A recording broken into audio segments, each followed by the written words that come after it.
Hello बच्चों, जैसे कि आप देख रहे हैं मूल निवासी क्लासेस। तो आज का जो हमारा नया टॉपिक है वो है कक्षा 9 की गणित का चैप्टर नंबर 1 की एक्सरसाइज 1.1। तो चलिए स्टार्ट करते हैं।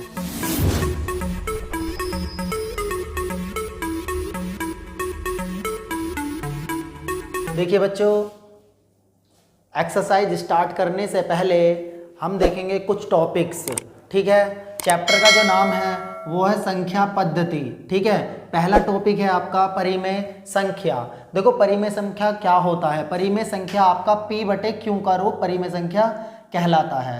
ठीक है बच्चों, जैसे कि आपका 10 बटे 2, ठीक है, 5 बटे 2, कुछ एग्जाम्पल हमने इस तरीके से देख रहे हैं। ठीक है, 3 बटे 2 या ETC। ठीक है, अगला जो है वो है प्राकृतिक संख्या। देखिए प्राकृतिक संख्या क्या होती है। प्राकृतिक संख्या आपकी 1 से स्टार्ट होती है, 2 3 4 5 6 डॉट डॉट डॉट डॉट अनंत तक होती हैं। ठीक है, अगला टॉपिक है आपका पूर्ण संख्या। ठीक है, पूर्ण संख्या कौन कौन सी होती हैं, जैसे कि जो भी प्राकृतिक संख्या आपकी होती हैं अगर उसमें हम 0 को ऐड कर दें तो आपकी पूर्ण संख्या कहलाती है। जैसे कि आपकी प्राकृतिक संख्या क्या होती है, 1 2 3 4 5 डॉट डॉट डॉट अनंत तक। तो हमने इसमें क्या ऐड करना है, 0। तो आपकी जो पूर्ण संख्या होती है वो कहाँ से स्टार्ट हो जाती है, 0 से। 0 1 2 3 4 5 6 डॉट डॉट डॉट आगे तक। ठीक है, आपका आता है पूर्णांक संख्या। देखिए पूर्णांक संख्या आपकी प्लस की भी होती है और माइनस की भी होती हैं, 0 भी होता है। ठीक है ना, आप देखेंगे कैसे माइनस का 3 भी हो सकती है, माइनस का 2 भी हो सकती है, माइनस का 1 भी हो सकती है पूर्णांक संख्या। ठीक है, 0 भी हो सकता है, 1 भी हो सकती है, 2 भी हो सकती है, 3 भी हो सकती है, 4 भी हो सकती है, डॉट डॉट डॉट अनंत तक आपकी हो सकती हैं। ठीक है बच्चों, तो देखिए बच्चों क्वेश्चन नंबर 1 क्या कह रहा है, क्या 0 एक परिमेय संख्या है, क्या इसे आप p बटे q के रूप में लिख सकते हैं जहां p और q पूर्णांक हैं।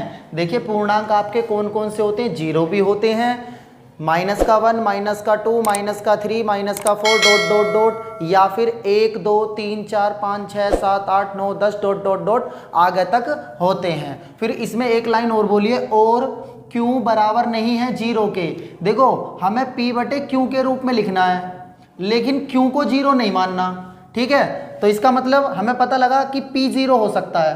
ठीक, तो p हमने क्या लेट कर लिया, 0, और q की जगह हम क्या लेट कर सकते हैं, कुछ भी लेट कर सकते हो, 1 भी लेट कर सकते हो, या 0 बटे 2 भी लेट कर सकते हो, या फिर 0 बटे 3 भी मान सकते हो, या फिर 0 बटे 5 भी मान सकते हो। तो देखो 0 बटे 1 है, 0 बटे 2 है, 0 बटे 3 है, 0 बटे 5 है, तो इसका मतलब ये किस फॉर्म में होगा, 0 बटे 1 किस फॉर्म में हो गया, p बटे q के रूप में। अब जब ये p बटे q के रूप में है और हमारा p बटे q रूप क्या कहलाता है, परिमेय संख्या, और हमें यही सिद्ध करना है आपका।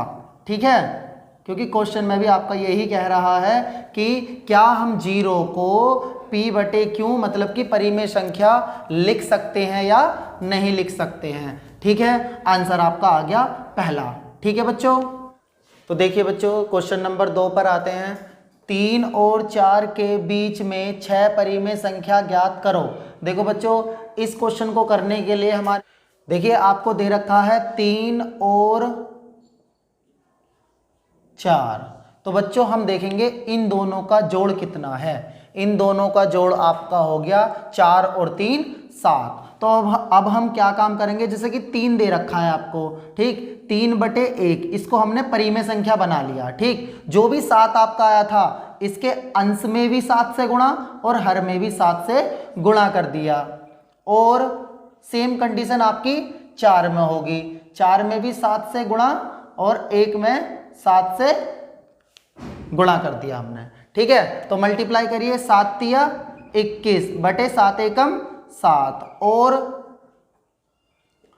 7 चौक 28 बटे 7 एकम 7। ठीक है, इन दोनों के बीच में 6 आपकी परिमेय संख्या निकाल लीजिए। तो 21 के बाद क्या आएगी, 22 बटे 7 कोमा 23 बटे 7 कोमा 24 बटे 7 coma 25/7 coma 26/7 coma 27/7।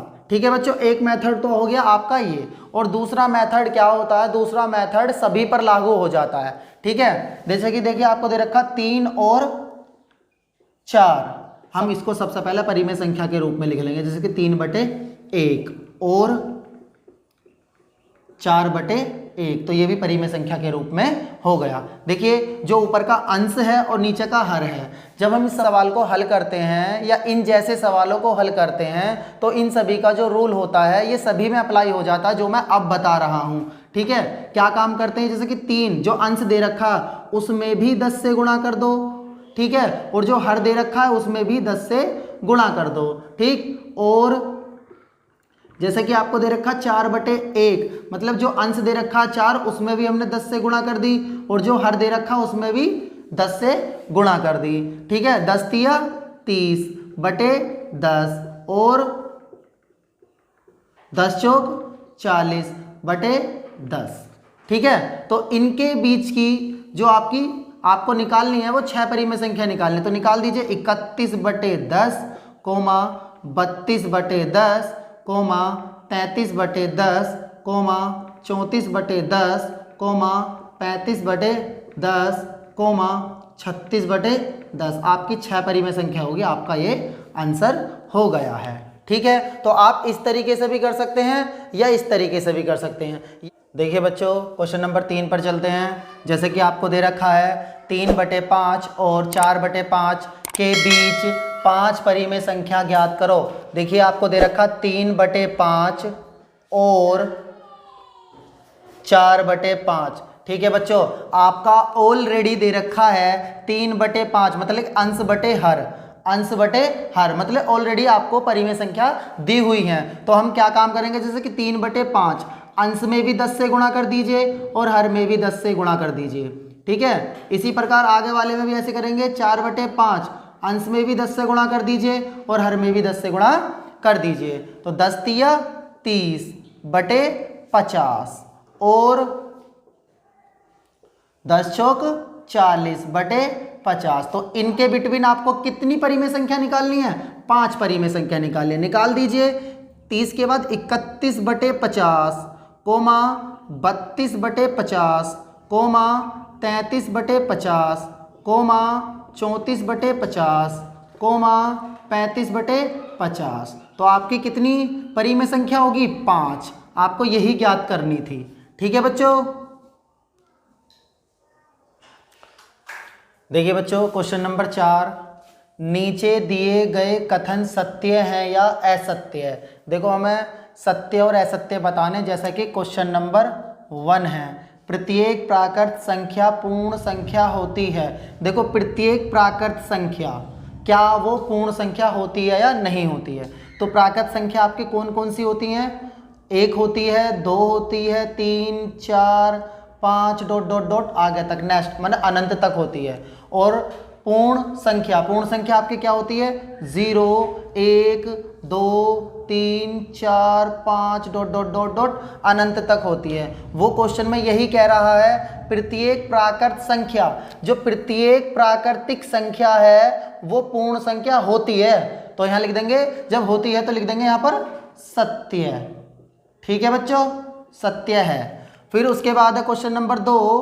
Question number 2 में कह रहा है प्रत्येक पूर्णांक एक पूर्ण संख्या होती है या नहीं। प्रत्येक पूर्णांक, और पूर्णांक आपकी माइनस में भी होती हैं और प्लस में भी होती हैं। देखिए जैसे कि -4 -3 -2 -1 0 1 भी होती है, 2 3 4 5 डॉट डॉट डॉट अनंत तक। इसी प्रकार माइनस में भी डॉट डॉट डॉट माइनस के अनंत तक होती है। ठीक है, फिर कह रहा है वो पूर्ण संख्या होती है या नहीं होती है। तो पूर्ण संख्या आपकी 0 1 2 3 4 5 6 7 डॉट डॉट डॉट अनंत तक वो होती हैं। ठीक है, देखिए पूर्ण संख्या आपकी 0 से स्टार्ट होती हैं, लेकिन जो पूर्णांक आपकी माइनस में भी होती हैं। ठीक है ना, तो आपकी ये प्लस प्लस वाली तो मैच कर रही हैं। ठीक है, लेकिन वो कह रहा प्रत्येक पूर्णांक इसकी तरह होता है, नहीं होता है, तो नहीं होता है, नहीं। तो ये क्या आ जाएगा, असत्य।